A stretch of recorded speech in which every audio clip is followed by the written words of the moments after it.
dans ce studio de la LWC. Merci de faire confiance à cette chaîne. Bien, voici un fait divers comme ça, pas comme tous les, en fait, pas comme les autres, non. Un fait divers, comme j'aime bien le dire, un fait divers criminable. Aïe! Oh, ça c'est un titre vraiment qui sort de l'extraordinaire. Merde! Isakam expose Eneo. Vous voulez savoir de quoi je parle? Isakam expose Eneo. Oh, on a coupé l'arbre qui cachait la forêt. Oui. Oh, on a souvent l'habitude de dire que il y a certaines personnes qui attendent que la pluie tombe pour déféquer dans le torrent. Donc, Isakam a exposé Eneo. Bon, je veux qu'on prenne la vidéo, je veux que d'abord que la technique nous envoie la vidéo là. Là, après la vidéo, on va commenter sur la chose. Regardons ça.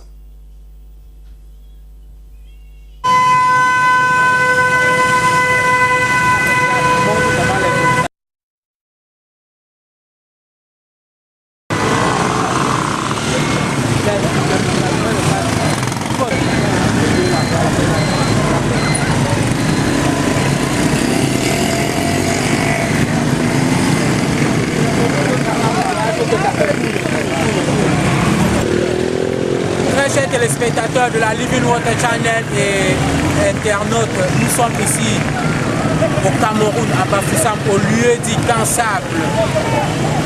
Voilà, nous sommes en train de vivre quelque chose de très effrayant, quelque chose qui dépasse l'entendement. Vous êtes en train de voir qu'il y a plusieurs poteaux électriques de haute tension qui sont tombés à cause de l'entretien, parce que tous les poteaux sont finis tels que vous êtes en train de voir. Et quel est l'avenir de la société qui nous distribue l'énergie au Cameroun et la sécurité de la population dans ces cas-ci. Nous avons besoin nous ne serons pas fiers de voir ceci et ça ici. C'est quelque chose demain matin, on va constater des dégâts toujours, des accidentés quoi. Et pareil qu'en bas là. Et nous ne sommes pas fiers de voir les poteaux comme ça là, malgré qu'ils ont arrêté. Ils ont arrêté, mais ils ont arrêté le courant, mais ce n'est pas suffisant. Donc ça veut dire que la SONEL réagisse vite. Sinon, on aura tout travail de perte humaine par rapport au poteau, sur le premier poteau ainsi qu'en haut là. Parce qu'on chercher à traverser avec la situation comme vous voyez se serrer là, ça ne va pas donner.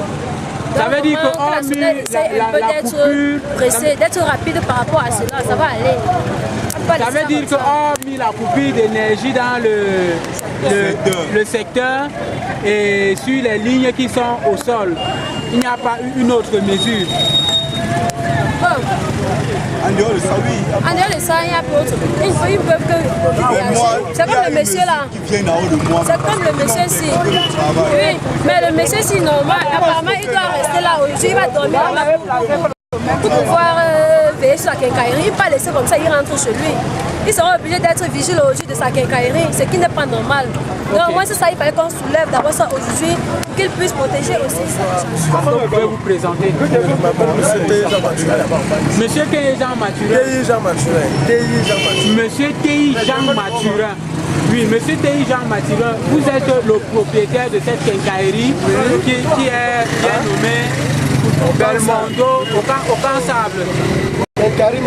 Quincaillerie Mathurin. Ok, dites-nous, qu'est-ce que cet accident a causé chez vous? Et comment est-ce que ça s'est passé? Cet accident s'est passé comme ça. Moi, je reste aussi à la boutique jusqu'à comprendre seulement.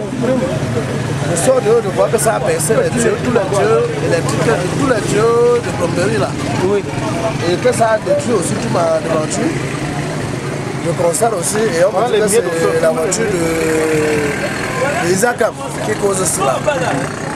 Et quelles sont les mesures que Isakam et la SONEL a pris? Je voudrais dire Eneo. Quelles sont les mesures que Eneo et Isakam ont pris pour essayer de soulever le poteau ou alors de vous dédommager? Est-ce qu'ils vous ont rencontré? Personne ne m'a pas encore rencontré concernant à tous ces deux équipes-là. Personne ne m'a pas encore rencontré. Je cherchais encore le constat pour qu'ils viennent me faire le constat pour que je puisse déposer cela pour voir comment ça va se passer. Et comment est-ce que vous comptez donc protéger, parce que nous voyons que le poteau électrique a vraiment barricadé votre entrée. La porte serait incapable de se fermer. Et comment est-ce que vous comptez donc protéger toutes vos marchandises? Parce que d'ici là, il y a aussi nos amis de nuit qui risquent de profiter de la situation. Je serai obligé et forcé de mettre un gardien qui passe pour contrôler les choses. Auprès de qui? Je peux dire le constat. Nous avons une braiseuse de maïs et de plantain qui va nous donner, qui va nous dire réellement ce qui s'est passé. Elle s'appelle Madame Yvonne. Bonsoir Madame Yvonne. Merci, bonsoir à vous. Dites-nous en réalité qu'est-ce qui s'est passé. Qu'est-ce qui s'est passé pour que toute une panoplie de poteaux soit renversée? Le crochet de Isaac a déclenché. Pardon? Le crochet de Isaac, le crochet qui est sur Isaac. Ah ok, le crochet du camion d'Isaac. La société qui s'occupe de ramasser les ordures au Cameroun. Ok. Et dites-moi, on estime les poteaux qui se sont renversés à environ combien de poteaux? 5 poteaux.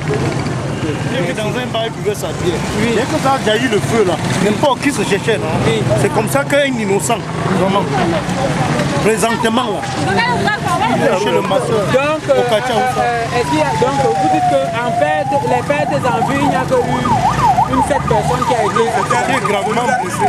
Et qu'il est dans un bar, en train de boire sa bière. Les gens fuient. Donc il consommait sa bière. Les gens fuient de dehors. Les gens fuient sortant de dehors pour venir lui.